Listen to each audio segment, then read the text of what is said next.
Hey, I'm Ben from Biffy Clyro. I play drums. Hey, I'm Tim. I play guitar and accordion for Dropkick Murphys. Hey, I'm Mike, and I'm the lead bass player in Royal Blood. And I'm Luke Spiller, and I'm the lead vocalist of the Struts. And we are here to talk about the incredible Foo Fighters.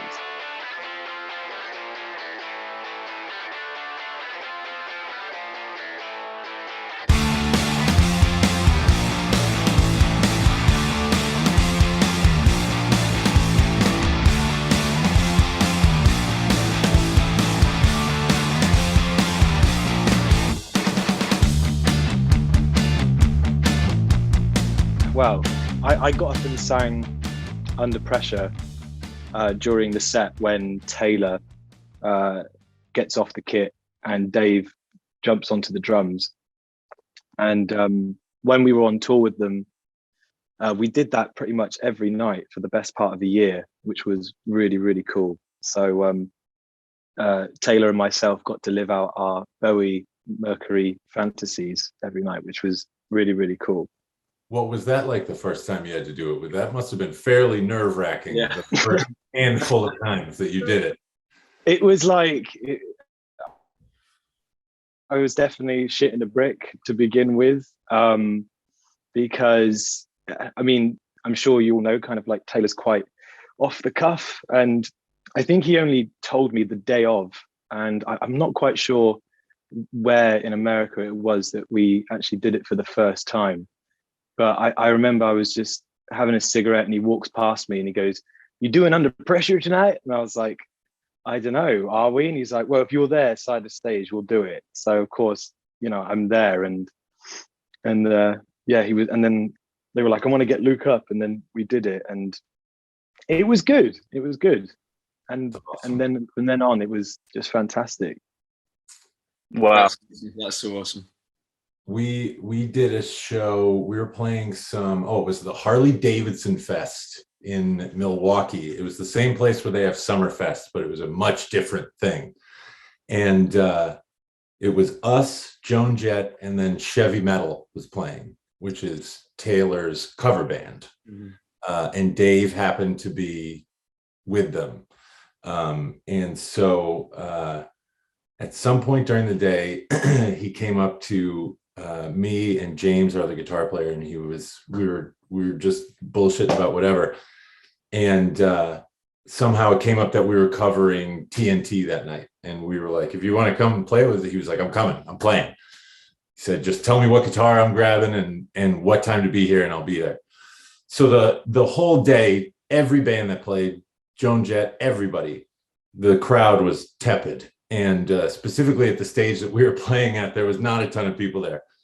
I think we were supposed to play for like an hour, and after about 50 minutes, Ken, our lead singer, was like, let's cut this short tonight, boys.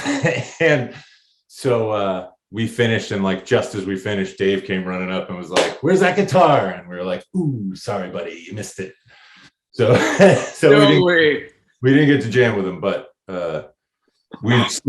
we had a handful of experiences with those guys, and he was always nothing but awesome, accommodating, and made us feel very welcome. Wow. The closest I ever got to playing or being on stage with the Foos was the last night of the tour. It'd been like a really long tour around America, I guess around 2015. And I smoked a joint about the size of a baseball bat and was walking down to the side of stage thinking, I'm really going to take in the last show.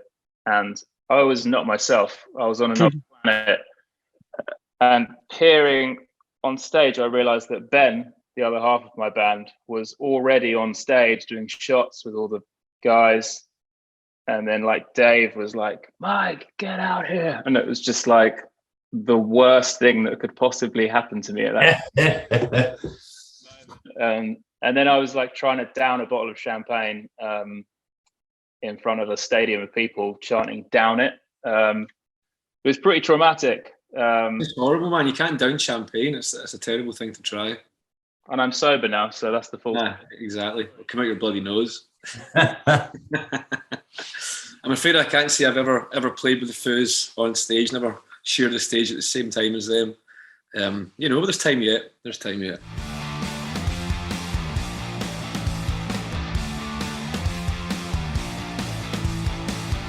It's unbelievable. I guess we toured with them in, was it 2012 or 13, way back then, and we did like Middle America. I think our first gig was in Council Bluffs, Missouri. I'd never even heard of this place before. And Iowa, Council Bluffs, Iowa. The only reason I know that is because we were all hooked up there. Yeah, and it was the biggest tour the Foos had done to date, and Dave was having a great time. They're playing like 3-hour sets. And this is the first time I properly met Dave, and he just bounces into the dressing room. Hey, I'm Dave, as he does. And like 20 minutes later, he's carrying my fucking bags back to my tour bus for me. And he comes and hangs out for 3 more hours in the tour bus and gets drunk with us, and talks about Kurt, and like Steven Tyler's texting him the whole time. And it was fucking surreal, man. But we were just sitting going, like, pinching yourself. This is actually Dave Grohl, and he's just been the most beautiful human being, so accommodating and so friendly and so full of compliments. And I'll never forget just what a gentleman that guy is. Absolutely. It would be easy for a band that massive to make the other bands on the bill feel like they didn't belong there. And it's the complete opposite with him and those guys in general. Yeah, I had the exact same experience, And when we went on tour with them, we were, pretty new to the whole touring experience, and it was all pretty mad. And I think looking back, I only realize now that it's quite peculiar for a band of that size to make the effort to make you feel that welcome and kind of let you into their world. It's only from going on and touring you realize, that's not the normal thing. Right. Yeah. The catering is also rather good when you're on the road with them, which is a definite plus. And I hear they do a lot of Kentucky Fried Chicken and champagne or something. That's like a specific thing that they do, apparently. Did you guys ever experience that on the road with them? No, I'm jealous now. I'm jealous. There was champagne, but no sort of fried chicken or those famous Dave Grohl barbecues that you hear so much about. Right. Yeah. Actually, to be fair, I was in their studio at 606. They offered us a few days to kind of go in there and hang out. And I think it was like on the second day, and Dave comes in to pick up a few things. I don't know how far he lives from it. I think he was just dropping in to say hi, but he was wearing an apron and it was just like covered in grease, and he looked like he was just in the middle of one of those legendary barbecues. Wow. It's the new merch, maybe, or something. I don't know. Yeah. Dave Grohl Penny. Yeah, I mean, me and Taylor sort of like became quite good friends. We and obviously Pat as well. We all sort of share a sort of a slightly unhealthy obsession with Queen. So we would, while we were on the road, we would always end up chatting hours and hours about it. And then I was actually lucky enough to go to Taylor's for Thanksgiving, which was pretty funny. I was already a bit half cut when I arrived, and I go to this lovely, beautiful house, and his like in-laws are there, and it's a very kind of wholesome affair. And I remember kind of joking, like, well, who's going to say grace before eating, thinking that's kind of like the done thing. And Taylor's like, you do it, Luke. And I was like, And there was probably a table of like 18 people who suddenly just all turned to me. And I ended up just drunkenly sort of rambling on for saying a prayer for probably about 2 minutes, well over sort of like the time that it's kind of comfortable to be there in silence, holding hands, which was quite an uncomfortable scenario. But they're always really cool. All of them. I was hoping the end of that story was that you jumped up on the table and sang "Somebody to Love" or something like that. Yeah. That was a little bit later on. You just bowed your head. All dancing around to it. We are the champions. That's what. Yeah. I remember there was a lot of dancing when we were playing the Stones album Tattoo You. Yeah, that was quite something, just blaring it out. But I mean, going back to being on tour with them, one of the biggest things that I took away from watching and observing every night was the real sense of camaraderie and fun that the entire group has with each other. And I think when you're a band who is still on the up and you're constantly sort of on the road, it's very easy to forget to really kind of enjoy yourself while doing it. Mm-hmm. And I remember we did a headline run after being out with them for so long, and yeah, we just started having these moments where I guess sometimes in the past I would kind of like overthink it with our own shows, like, you know, whether we're laughing too much or making silly kind of jokes to each other on stage. I'd want to keep it super serious and cool and like super professional. And then afterwards it felt appropriate, and it almost felt kind of like natural and to sort of enjoy yourself and have a laugh. And they kind of inspired myself and the rest of the Struts and kind of gave us permission, as it were, to sort of enjoy it. And I think the audience loved that as well. And I think that's one of the main things that they bring to their audience, is not only a fantastic show with some incredible musicians, and of course the songs, but there is a real sense of enjoyment. I mean, even there was one part in the set where they start playing the piano progression for John Lennon's Imagine. And Dave's doing this big, incredible speech like, this is a song about everyone coming together and union and world peace. And then he just goes into, I get up, and nothing brings me down. And he sings Jump by Van Halen over the Imagine chord progression. Right. Yeah. And it actually sounded really, really, really good. I can't hear Imagine in the same way now.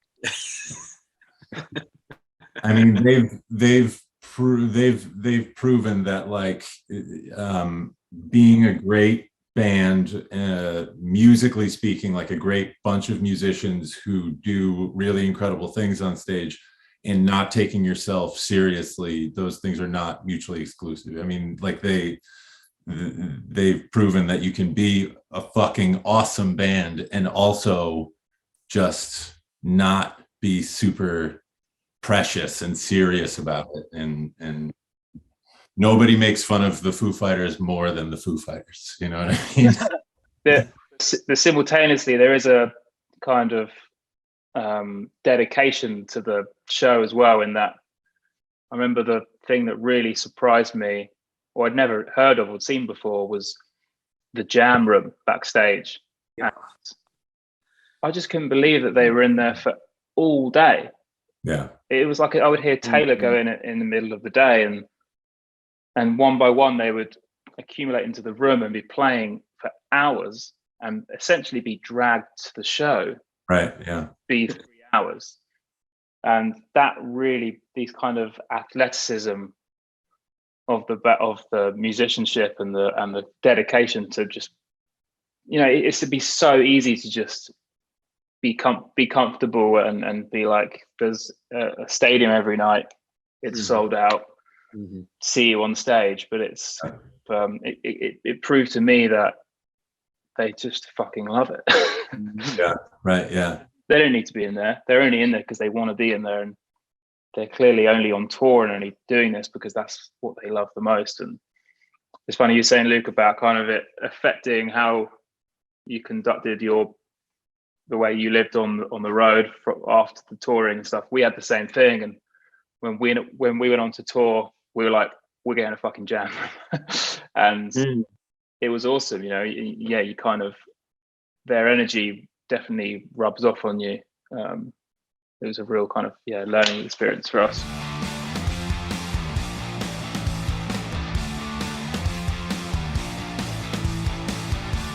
Well, it's a goddamn who's who of players, you know what I mean? Like, pardon me, the thing that drew me to Foo Fighters initially when I was a kid, apart from Dave being the drummer for Nirvana, who, I mean, you can't say, I don't care how you feel about Nirvana, you can't say that they didn't like change everything, you know? And it's been talked about ad nauseum, but the fact that the drummer from Nirvana went on to become the frontman for the biggest rock and roll band in the world is fucking insane. But the thing that initially drew me to Foo Fighters was Nate and William initially, their first drummer, because I was a huge Sunny Day Real Estate fan.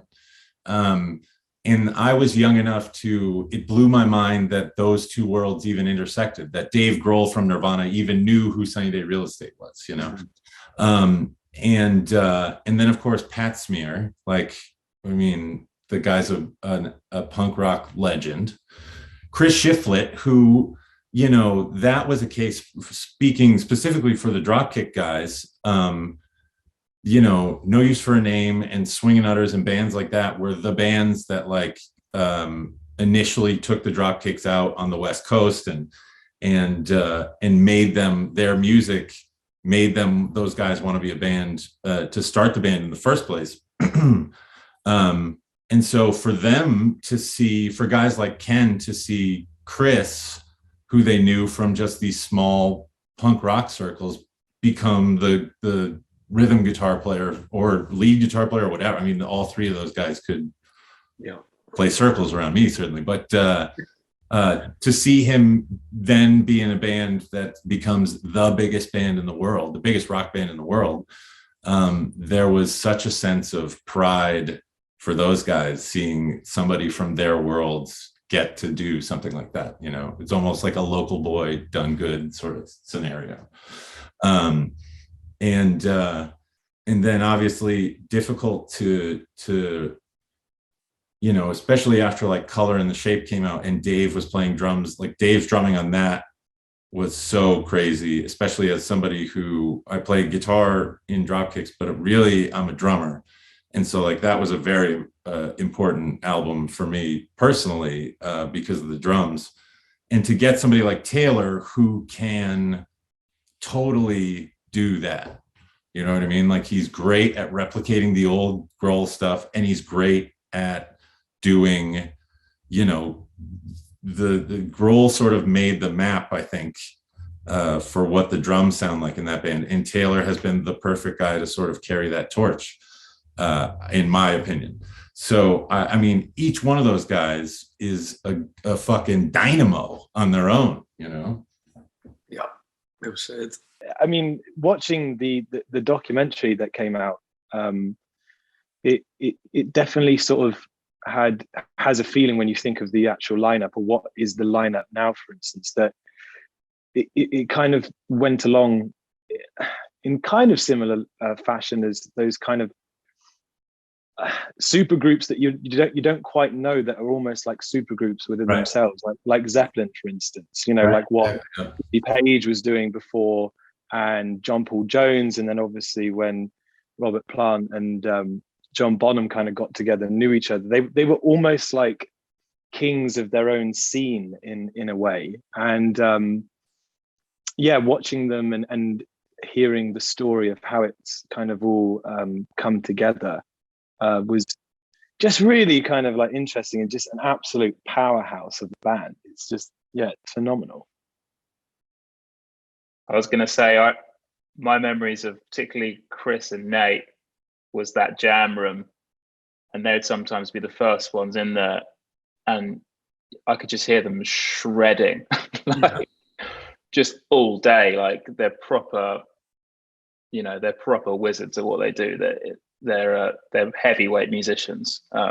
So yeah, to be slotted in there with the rest of them, it's like, it's unfair, basically, is what it was. It really is. We hear the way that Nate, I'm pretty pissed on that fretboard, like he's one of the best bass players, and he just picks notes that you're not expecting. He's not some guy that just sits on a root. He just walks around that fretboard. They did the same thing for Sunny Day Real Estate, you know, one of my favourite bands of all time. And yeah. So there's not one member of that band that can be overlooked. They're all very important and that's what makes the Foos the Foos. Nate's great at coming up with like bass hooks. Yeah, exactly. Little things that if it wasn't there, it would not sound the same. Exactly that. Exactly that. Lead bassist. Just like this man.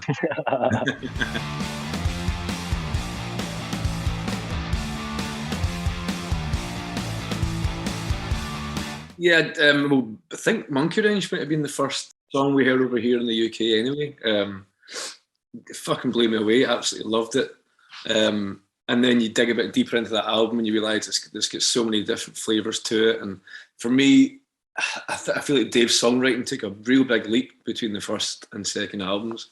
You know, on this album, there's songs that are almost Beatles-esque, you know, or like Crowded House-esque. They've got a real maturity to them and real depth, and they take you on journeys.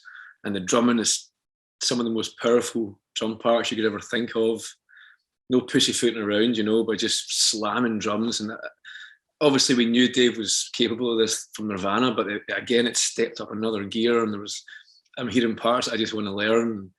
And Biffy Clyro were back then, we're still playing covers, so we're playing Hey Johnny Park and Monkey Wrench and Everlong.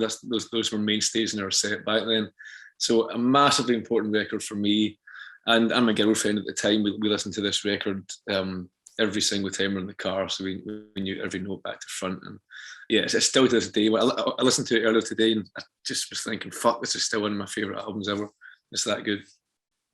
It's got a really interesting sound when I listen back. And my first band that I was in when I was about 17 or 18, we were all at the time really obsessed with the production and the sound of that record, because it's sort of so heavy, but it's so, you can just keep turning it up. It's never a harsh sounding recording. And we actually worked with Chris Sheldon, who is the guy that I'm pretty sure he produced it. He mixed the Colour and Shape. I think it was produced by Dave Sardi. But yeah, we also used Chris Sheldon for our first 3 albums because of this record. No way. Yeah. We did one track with him, and we were just like asking him about the, like nerding out and kind of grilling him. But yeah, it's really stood the test of time, that record. Yeah, absolutely. I remember doing the same thing, geeking out with Chris Sheldon and asking him, how did he do that bit in Monkey Wrench? Say, one last thing before I quit. And it's like, that's not one breath.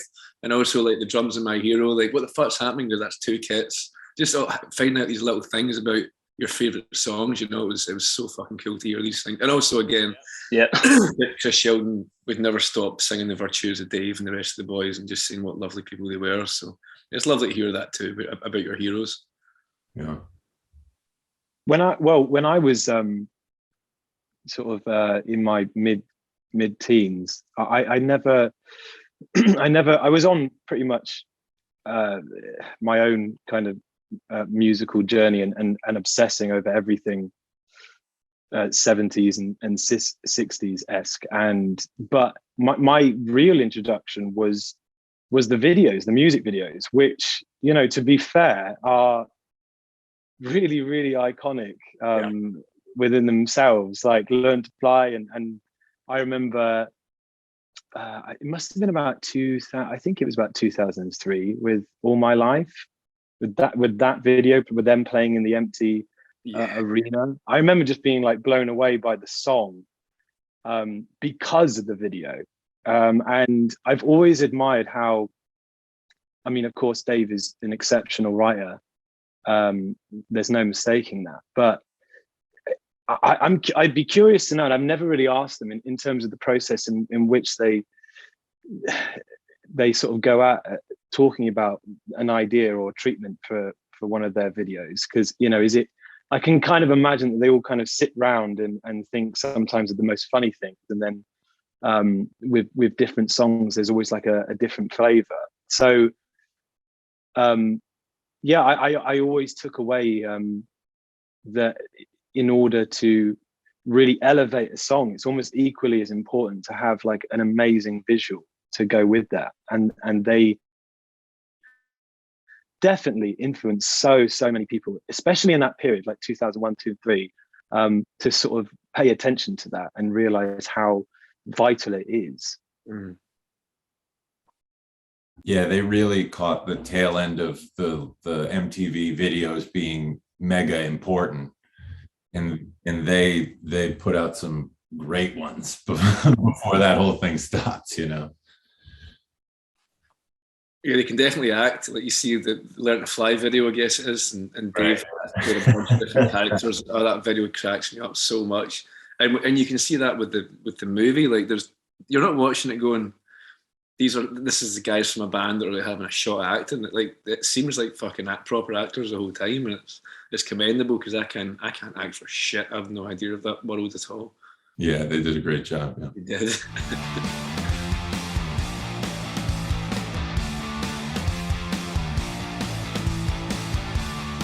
Fucking love it. I laughed every time the Pearl Jam high five. I thought that was fucking hilarious. Just like Pearl Jam high five. Yeah. And some of the swearing was just like, it was top class swearing. It was like Armando Nucci had written it or something. It was really, really smart stuff. But just the whole story arc was really clever. It wasn't like, it did not seem like a band's first movie whatsoever. It seemed like an accomplished movie making thing. It was awesome. Yeah. It was a great grindhouse kind of piss take. Yeah. So I think, I knew it would be funny and stupid, but it was far dumber and funnier than I. There was a moment where I fucking lost it, and it was, I'd been warmed up. I was like, oh, okay, this is what we're watching, and it's when Rami just fucking howling, man. But it was the bit where it cuts under the bed and it just cuts to Dave's teeth and he's got the jaws in, and then there's like lion roar. Spent all day it keeps going into my mind, and I just burst out laughing on my own. It's fucking brilliant, man. Really for me. Yeah, there was a handful of gags like the Pearl Jam high five one that kept on getting me. I thought it was very well done, and there was a lot of funny stuff in it, and they were great on camera. They were like as the guys. They were great. Once I heard and saw what they were doing, there was a part of me which was just like, oh, fuck's sake.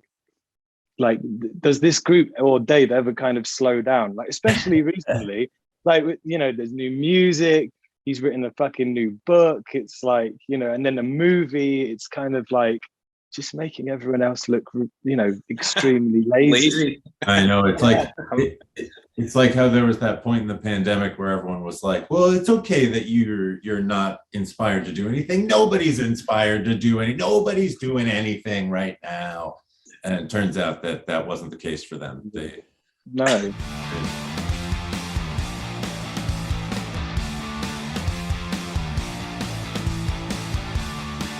For me, the writer's block montage, I was like, it was pretty close to home. I'm not gonna lie. I was like, oh my god, yeah, that's exactly. And I would say being possessed by the devil himself also has to come from experience, because that's exactly what it feels like. No, he's writing what he knows. He's writing from experience. That whole kind of part of the movie was really funny. For me, it was the moving the snare drum like half an inch that way or half an inch that way. That's real, ladies and gentlemen. That shit happens. That one got me. with Kerry King sitting there, just like, yeah, totally. He's like, yeah, whatever, Dave. At one point, Taylor told, I think maybe Dave, to eat a bag of dicks. Eat a bag of dicks. That's right. That's a phrase that's actually been uttered in with violence in our recording sessions to each other. So that one. I like that. I'm going to write that one down. Not forget that. Yeah. A whole bag. Full bag. Oh, eat a bag of dicks. Eat a sack of dicks. What bag? How big? Whole bag. Funny enough, there's a company that I'm not sure what their website is or anything. But I know that there's a company where you can send a bag of dicks in the mail to somebody. That's cool. Nice. I know what I'm doing for Valentine's Day. Right. I don't know if it's like penis pasta or dick whistles or what, but you know, an actual bag's headed someone's way if you wanted to. That's great. Are they edible? I mean, I would imagine so. Yeah. Yeah. If you can't eat a dick, what's the point in it being there, man? You know.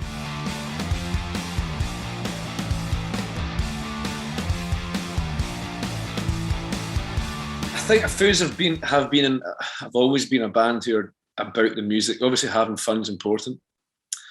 You get a lot of bands that are trying to get chicks or trying to fucking make money, or it's just they're in the band for the wrong reasons. But the Foos are there for the music and to get on stage and play live and have fun.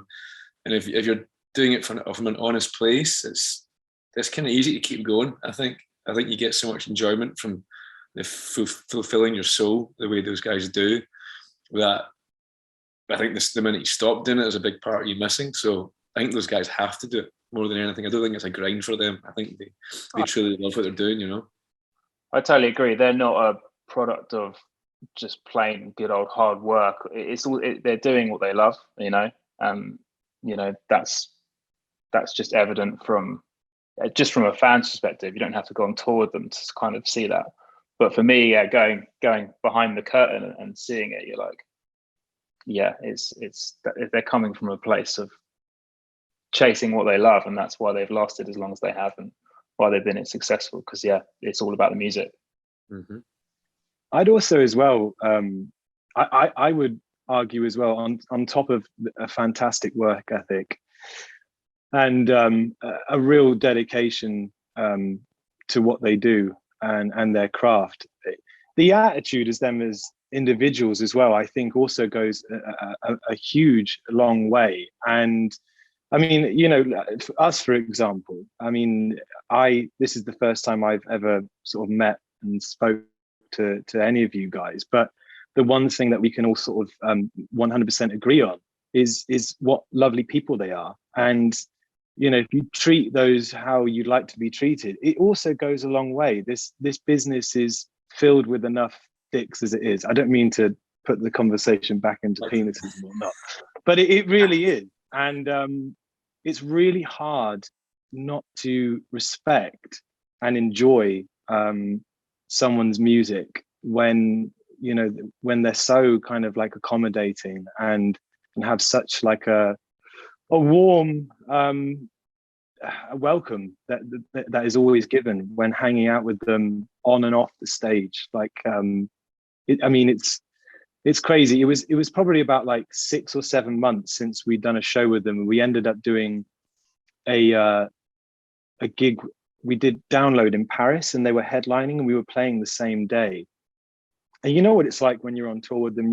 It's not just the band that you sort of like become really close with. It's the entire crew. It's everyone. It's the hands. It's everything, and the techs. And you know, they had obviously their own compound, and you know, they're just inviting us in, like, oh, how's it going, guys? And I think they're like that with so many people. And I do honestly think that that's also a result to why they've sort of lasted so long as well. It's just, they're just a great people as well as a great band. Yeah, and I think as we touched on earlier in the conversation, with how massively successful they are, it would be easy for them to not be as cool as they are to people like ourselves who come and play with them, and so there's an incredible amount to be said for that, because all of us here know from being on the road, you run into some real numbers out there. You're like, do you enjoy doing this? I know. Why are you out here? You know, but that's not the case for them. They are so great. I think there's something that we've always said in our band, and it's never take yourself too seriously, but take your music very seriously. And I think that's exactly what these guys do. They're humble to their core about themselves. You know, Dave can in one sentence go, I was in fucking Nirvana. You know, he can do that and be the big guy, but he never he never truly is that big guy. He's just Dave, and he's just a lovely person, and that emanates through the whole band, through the whole crew, right down to the bottom, and you feel so welcome. And yeah, I think humility is an important trait to have in this world, because it's actually quite a small world, believe it or not, and that shit will bite you in the ass if you're a dick. Absolutely. Mm-hmm. There's also like this fantastic when you walk into the control room, which was pretty much like built to spec as ABBA's studio that they had, I believe, in Sweden, and it kind of looks like a UFO when you're in the live room, because the control room kind of comes out like this, almost like a flying saucer. And then when you walk into the control room itself with the legendary desk from the studio at the bottom of Capitol. Yeah. There's this amazing oil painting of Dave in a smoking jacket and a cigar in this big leather chair. And this thing is huge. This thing is huge, you know.